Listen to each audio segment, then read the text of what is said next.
My name is Army Captain Mark Little. In 2007, I was severely injured when my vehicle was struck by an EFP while serving in Iraq. This resulted in the amputation of both legs below the knee, burns to the upper part of my body, and a TBI. Well, with me today and always is my lovely wife, Alicia. Pretty much the reason I'm excited to wake up every day. She's incredibly sweet and caring. He's very, very charming. He's smart, he's funny, and I love that he's super outgoing. Despite meeting him after he had lost both of his legs, he's just full of energy and full of life, and that's what I love about him. The easy answer that I give when asked why I chose to serve is, well, I dressed up as G.I. Joe when I was 8 years old, so it seemed like the right thing to do from there. But that's kind of a foreshadowing of the remainder of my life, in that that draw towards serving others, that draw towards a greater good and a higher purpose remained really deep in my core and my values. By the time I hit high school, I knew the military was my lifelong career. The military was very much what I was expecting, initially enlisted in the Guard and then commissioning as an active duty officer. That gave me a great perspective on, I guess, both sides of the occupation, if you will, the profession. I just cannot imagine a greater honor than to be told you are in charge of troops, most of which are better educated and much older with more combat experience than me. But given that torch to bear, it was a huge honor and a huge responsibility that we don't take lightly. Prior to the date of the injury, my vehicle, my Humvee, was actually struck by 2 IEDs previously. So at this point, an IED blast isn't a brand new experience. However, on the morning of September 7th, 2007, the intelligence officer assigned to our battalion actually told me this seems like a pretty dangerous day to be going out. And that morning rallied the troops, just like every other morning in Iraq for us. And we got ready and we headed out on our mission. And as we rounded that last corner for the main road that we get onto to start our mission, for the first time in 175 missions, 99 days, there is an Iraqi police vehicle just across the road.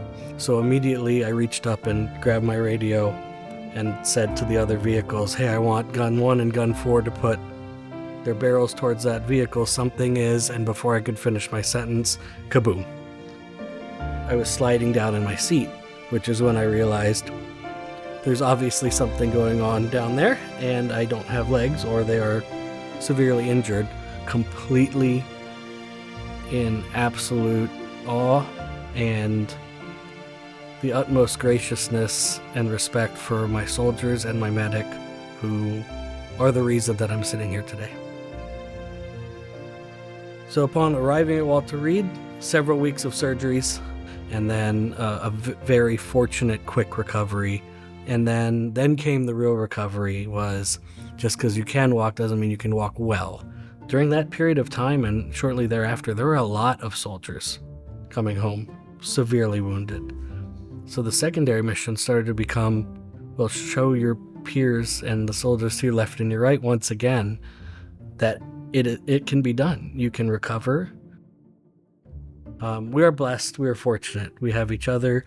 We have a home. I wake up every morning and thank goodness we're alive and we're in the conditions we are. But it's certainly a little bit challenging. Our current house, there's no way to find respite or relief in a wheelchair. No doorways will allow it. The layout of the house is completely incompatible with that. J-turn halls and things like that. I can't get from bed to bathroom that way. But that's only on the interior. So just to get out of the main floor of the 3-level house, there's 4 or 5 steps out the front, 4 or 5 steps out the side, and 5 or 6 to get to the garage. A friend who served in the Marines said, I know a guy that has built houses for an organization called Homes for Our Troops. And so here I am, Mark, calling you, asking you as a favor, as a friend, would you speak to them? In the first 30 seconds, through the telephone, I could feel how genuine, kind, amazing, and really just thankful to our service members they were. And I knew if there was ever a time to say yes, this would be it. It's tough to start anywhere with the amount of features that would immediately impact our lives, but I'm driven first to the master bathroom. That space, freedom of movement, impeccable thought that has gone into the shower, which is literally one of the hardest things for me to do in daily life. But then the thought of, I could do that after having rested with my legs off and then use a wheelchair to get there.